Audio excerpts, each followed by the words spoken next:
Terima kasih pemirsa, dan masih bersama kami dalam One on One, dan kita sudah masuk ke segmen terakhir. Masih bersama saya pakar telematika Roy Suryo membahas terkait dengan Sirekap KPU Republik Indonesia.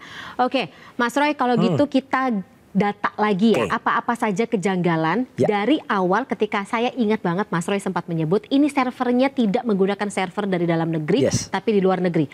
Apalagi Mas Roy? Baik, jadi sebenarnya dari awal itu saya sebenarnya angkat topi. Ya, karena apa? Karena KPU waktu itu sudah mengumumkan sejak 2 tahun yang lalu sebenarnya ketika mereka mulai menggunakan Sirekap ini untuk pilkada. Jadi mereka menggunakan pilkada dan mereka bilang ini karya anak bangsa, karya teman-teman dari Bandung, kampus Ganesha. Oke, bagus, saya salut.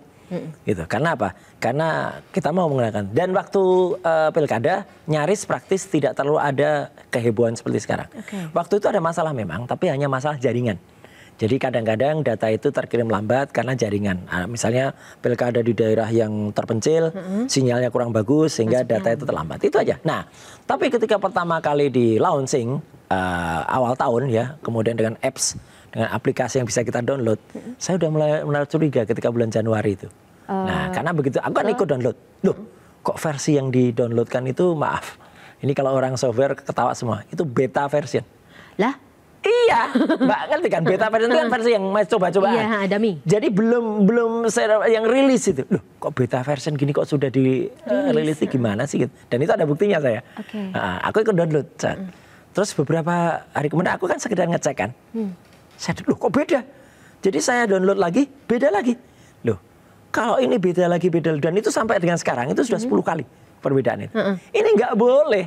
Kalau sudah beda-beda, Mbak bisa bayangin. Misalnya di Aceh download versi sekian, di Maluku download versi sekian, nanti di Jogja download versi sekian, nanti di Madura download versi sekian. Kan lain-lain. Meskipun itu perbedaannya dikit-dikit. Ya, tapi itu berpengaruh sama masuknya suara. Ya berpengaruh. Atau penghitungannya. Berpengaruh dan ada skrip yang berbeda. Misalnya gini, skrip yang berbeda itu ada skrip yang ditambahkan, ada skrip yang dihilangkan. Mungkin tuh daerah-daerah. Nah ini saya mulai menaruh maaf lah ya. Mohon maaf saya harus suudon ya. Saya nggak boleh saya suudon. Saya harus kusnuzon, berpaduka baik. Skeptis aja ya. Tapi ada misalnya daerah-daerah yang memang dia misalnya masyarakatnya kritis. Di situ yang menang mungkin partai yang tidak bisa dimainkan. Ya, mungkin dia dikasih software yang benar. Tapi ketika untuk daerah-daerah yang mudah digembungkan suaranya, baru dikasih yang aneh. Mungkin saja. Lah kan jadi jadwal. Teman-teman KPPS itu mau download kapan? Ya kan? Nah, dari situ kan mereka juga dikasih ID sendiri-sendiri.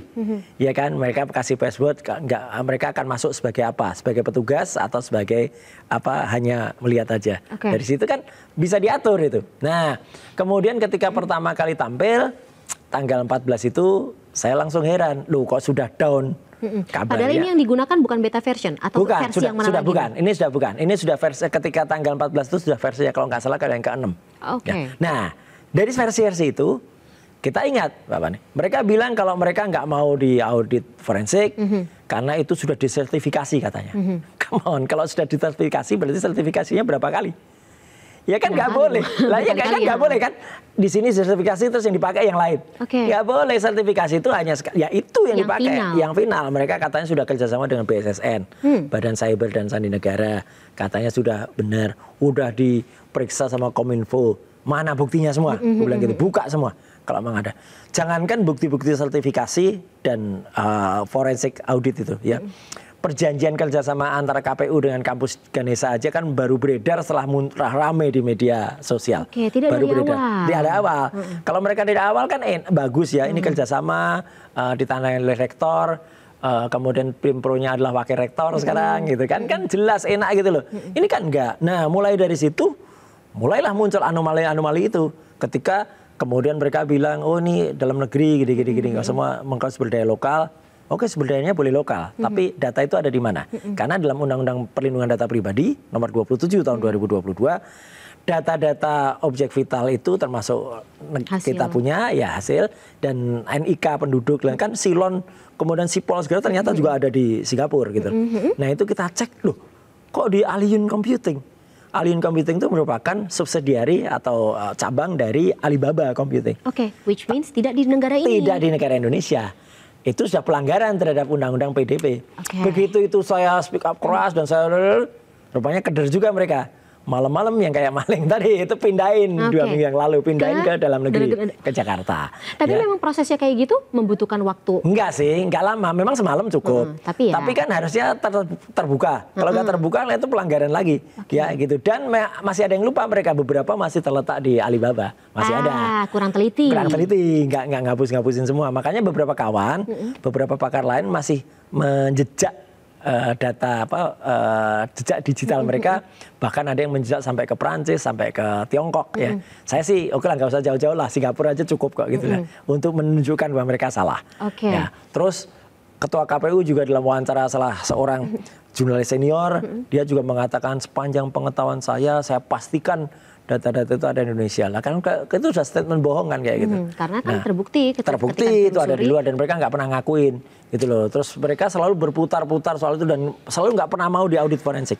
Itu pelanggaran terhadap Undang-Undang Keterbukaan Informasi Publik nomor 14 tahun 2008.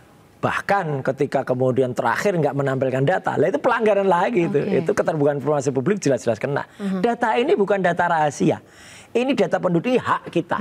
Haknya Mbak Fani Maniar, haknya saya Roy Suryo, haknya teman-teman yang lain untuk lihat suaranya. Kalau kita nyalek ya, kebetulan aku nggak nyalek. Suara kita dapat berapa sih gitu. Ya kan? Karena itu hak kita gitu. Untuk kita lihat itu, atau teman-teman partai ya, apakah itu Perindo, ya apakah itu PDIP atau mana lah. Kita lihat anunya berapa. Nah, dari situ itulah kewajiban negara untuk menyediakan itu. Dan negara memang berkewajiban, ada undang-undangnya. Apa gunanya 70 sekian triliun anggaran pemilu kali ini, kalau malah hanya menghasilkan pemimpin yang satu cacat secara moral, cacat secara etika, lah ini cacat secara teknologi, cacat secara hasil, itu kan ngeri banget. Double ya? Iya double. Jadi ya makanya, aduh, kok kayak gini ya? Saya itu sebenarnya yang paling saya sesalkan itu apa? Teknologi kenapa harus dibuat jahat? Teknologi kenapa harus digunakan? Betul, teknologi kenapa harus digunakan turut serta membuat kejahatan seperti ini. Saya geram gitu loh. Makanya sekali lagi saya himbau kepada teman-teman di kampus ya, para sejawat doktor ya, senior-senior saya ya, profesor-profesor, guru besar, ayolah bicara. Gitulah, bergerak bicara, kemudian kita selamatkan Republik ini. Apa rela, Mbak? Kita nanti Oktober tanggal 20 itu melantik pasangan yang memenangkan pileg ini, tapi dengan penuh kecacatan luar biasa. Atau anggota wakil-wakil rakyat? Iya, atau wakil rakyat yang misalnya tidak sah ya bulan Agustus yang akan datang. Yang sebenarnya mereka tidak masuk parliamentary threshold, tapi tiba-tiba dimasukkan ya gara-gara ulah Sirekap yang bisa dikadalin. Ya gitu. Itu kan sayang sekali. Dan apa jadinya nanti 2045? Ketika kita mencanangkan Indonesia emas, tapi ternyata isinya orang-orang hasil kayak gitu. Kan ya udah gitu menggunakan sebuah sistem yang anggarannya juga tadi tidak main-main. Tidak main-main. Gitu. Tampaknya memang miliaran, tapi miliaran dari triliunan. Ini kan siapa tahu miliaran itu hanya, karena saya yakin itu lebih ya. Karena apa? Kan untuk sistem komunikasinya, biaya server terabyte dan lain sebagainya pasti lebih dari itu. Kalau secara hukum pun juga ini kita berarti belok sedikit gitu. Boleh dong kita bisa minta ini untuk ditelusuri gitu anggarannya, penggunaan. Nah, mohon maaf Mbak Fani, saya kok malah lebih salut ya kondisi 20 tahun yang lalu. 20 tahun yang lalu tuh saya udah bicara gini loh, sama persis. Jadi aku tuh nggak terus tiba-tiba sekarang bicara. 20 tahun yang lalu saya tuh sudah penantang KPU waktu itu, namanya Buku Sulul Maria. Oh iya. Ya, ada di Hotel Borobudur waktu itu. Live waktu itu saya nantang beliau karena saya anggap sistemnya bermasalah gini. Saya beradu sama beliau. Tapi saya salut. Karena objektif, begitu ada kesalahan dia bilang, oh ya maaf, salah mas, ini nanti kita koreksi gini. Dan begitu waktu itu KPU down, gara-gara diserang hacker, waktu itu partai berubah menjadi partai jambu, partai pisang, partai kedondong. Langsung KPU nggak terus menutup diri defense kayak sekarang, nggak. Panggil polisi mereka, Bareskrim periksa, Bareskrim masuk, lakukan proses lain terhadap server KPU, cari pelakunya, ketemu. Ketemulah si hackernya. Hackernya bangga, ngetopkan dia. Bisa, apalagi bisa menembus sistem ini. KPU senang, KPU bersih, clean. Hasil pemilunya bagus, karena tidak tercurangi oleh kayak gitu. Saya dan Bu Kusnul salaman, karena apa? Dia malah mas, gara-gara mas lah kita jadi iyalah maaf. Dan harusnya kan juga begitu. Masa 20 tahun yang lalu saja kita sudah sedemikian maju, sekarang di tahun 2024. Iya, ada kemunduran. Bukan nggak ada. Banyak kemunduran. mulai dari awal, mulai dari proses MK 90 sampai dengan sekarang tuh Jadi mundurnya ini jauh. Sirekap nih cuma jadi salah satu bentuk atau dampak efek domino dari prekondisi gitu. Ya, ya. Dan dia atau justru dugaan sangat dimanfaatkan. Dan kalau saya ditanya apa prediksinya, ya prediksi nanti udah mereka dengan mudahnya bilang, oh Sirekap kan hanya alat bantu. Nggak akan dipakai, yang dipakai perhitungan manual berjenjang. Nah perhitungan manual berjenjangnya nanti harus dicek benar. Sama nggak hasilnya dengan yang fakta sebenarnya. Jangan-jangan hasilnya beda. Oke. Nah adanya Sirekap itu harusnya membantu kita untuk sejak awal, sedari dini, dia sudah mencurigai, loh ini kok ada hasil yang nggak sama. Tanda tangannya, jadi kayak check and recheck. Betul, tanda tangannya kok tarikannya sama semua gitu ya, gitu. Atau ballpointnya sama semua, itu kan ketahuan. Harusnya Sirekap bisa digunakan digunakan untuk itu. Tambah satu program sederhana saja untuk membaca itu, namanya OCR tadi. Tambah satu program sederhana untuk melakukan kalkulasi dari perhitungan ini. So simple, ya kan? Atau kalau nggak mau pakai program baca ini karena dikasih alasan, ya udah tugasnya 100 orang cukup, 100 orang di kantor KPU baca itu apa form-form yang masuk itu dia entry. Kalau salah dia ditegur aja, tuh kok angkamu beda, yang di sana terbaca 10 kok di sini 40, atau seperti partai malah jadi tambah banyak masalahnya. Ya, tempat yang sebelah itu angkanya dia tadinya 0 kok tiba-tiba jadi 50, angkanya suara nggak sah tiba-tiba 0 kok berubah jadi 50. Ternyata ditukar, misalnya kayak gitu. Terus aku seperti kalau katanya Mas Burhanuddin Muhtadi makin ndak mudeng ini. Ndak mudeng, aku nggak mudeng Mas gitu. Oke, baik. Mas Roy, aduh. Ya sekarang sih berarti doanya adalah semoga ketidakmudengan kita saat ini bisa terjawab begitu. Pihak-pihak yang berwenang nih harusnya mau bertanggung jawab untuk membuka ini semuanya. Kalau saya harapannya Tuan, meskipun banyak orang pesimis, ya, tapi harapan terakhir kita kepada dua hal, angket sama MK. Itu moga-moga MK tidak menjadi mahkamah kalkulator. Semoga MK tidak berhenti gara-gara siraman. Siraman? Titik-titik.